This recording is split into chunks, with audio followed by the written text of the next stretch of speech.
संतनती सजना रे तेरी अच्छी बनेगी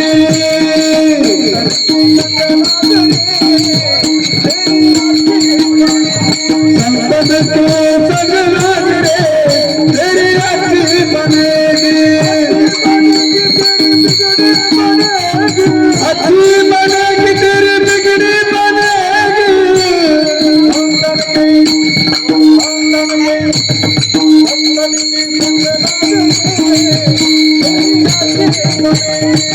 उनकी सजना रे तेरी अच्छी बनेगी संतन के सजना रे तेरी अच्छी बनेगी.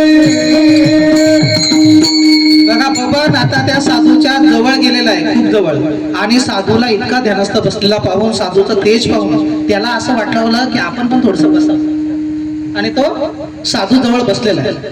साधू जवळ बसल्यानंतर त्याला असं वाटलं की आपण पण साधू सारखं ध्यानस्थ बसून बघू.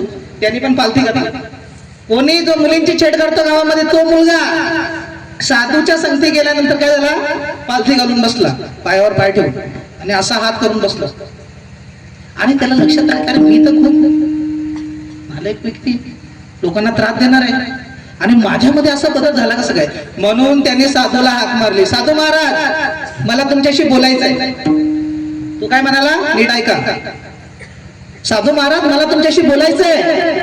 साधू महाराजांनी डोळे उघडले नाही, कारण जो साधू आहे आरतीबाई तो एका हाकेमध्ये ओ देतच नाही.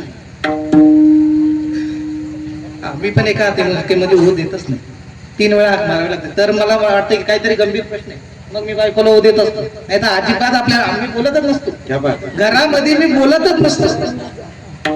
हरी बोला नाहीतरी आबोला, व्यर्थ गलबला करू नका, नको नको माना नको अभिमान, सोडून मी तू पण तोची सुखी. जर आपल्याला सुखी व्हायचं असेल तर व्यर्थ गलबला करण्याचा अर्थच नाही. बोलायचं तर हरीचं नाव घ्यायचं, नाही तर बोलायचं